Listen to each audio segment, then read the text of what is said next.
के अनुसार जो मंत्र हैं वो विवाह में बोले जाते हैं। और पहला विवाह चंद्रमा से, दूसरा विश्वावसु नाम के गंधर्व से और तीसरा अग्नि से संपन्न होता है। फिर चौथे नंबर में दूल्हे का नंबर आता है, मानव रूपी पति का। अत्यधिक ऊर्जा का, शक्तियों का। वैदिक काल में स्त्रियों को 4 पति रखने की अनुमति थी, 4 पति रख सकते थे। उसी समय उपनिषदों में वर्णन है, एक ऋषि उद्दालक हुए। ऋषि उद्दालक जो है, उनके जो पुत्र थे वो थे श्वेत केतु। श्वेत केतु भी तपस्या करके, काफ़ी अध्ययन करके काफ़ी विद्वान ब्राह्मण थे, ऋषि उद्दालक के पुत्र थे। और काफ़ी उपनिषदों में उनका जिक्र आता है श्वेत केतु का। तो श्वेत केतु एक बार अपने परिवार में थे, उनकी माताजी थी, उनके पिताजी ऋषि उद्दालक थे। एक ब्राह्मण आया और उनकी माताजी का हाथ पकड़ लिया और कहा, आओ चलो। ऋषि श्वेत केतु को ये बहुत बुरा लगा। उसने कहा, इस प्रकार तो मुझे ये जो वैदिक परंपरा है कि एक स्त्री 4 पति हो सकते हैं, तो मुझे तो यही नहीं पता चलेगा कि मेरा पिता कौन है। तो वो काफ़ी अध्ययन में, तपस्या में, और एक आवाज़ बनने के लिए, क्योंकि श्वेत केतु की बात कोई ना सुनता अगर वो कुछ करना चाहते हो, एक आवाज़ बनने के लिए उन्होंने काफ़ी तपस्या की। काफ़ी उपनिषदों में उनका नाम है, छांदोग्य उपनिषद एक है। तो उन्होंने एक नई प्रथा चलाई। वो प्रथा इस प्रकार चली,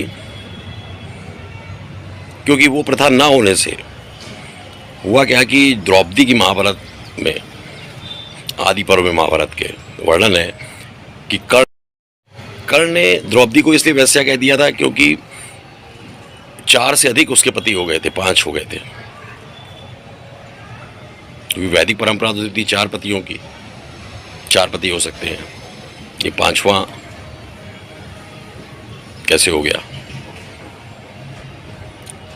तो अब आते हैं श्वेत केतु में। श्वेत केतु ने फिर एक प्रथा चलाई,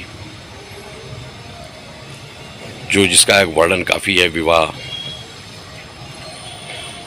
जो नीति है सनातन की, कि हर कन्या का जब विवाह होगा, हम लोग जब शादियां होती है तो पंडित जी क्या मंत्र बोल रहे हैं, मन ही मन बोलते रहते हैं, कुछ समझ में नहीं आता क्या बोल रहे हैं।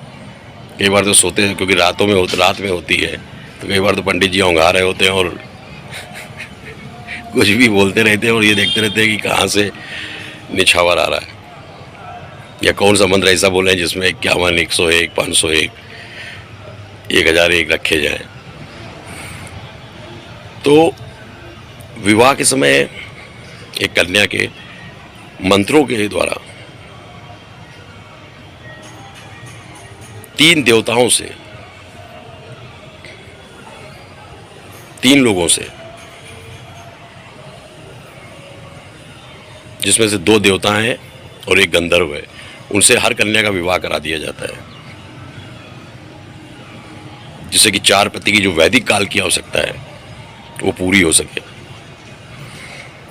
तो ये आप जान लीजिए कि हर महिला का प्रथम विवाह जो है वो चंद्रमा से हो जाता है। इसलिए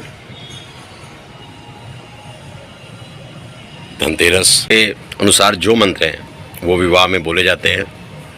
और पहला विवाह चंद्रमा से, दूसरा विश्वावसु नाम के गंधर्व से और तीसरा अग्नि से संपन्न होता है। फिर चौथे नंबर में दूल्हे का नंबर आता है, मानव रूपी पति का।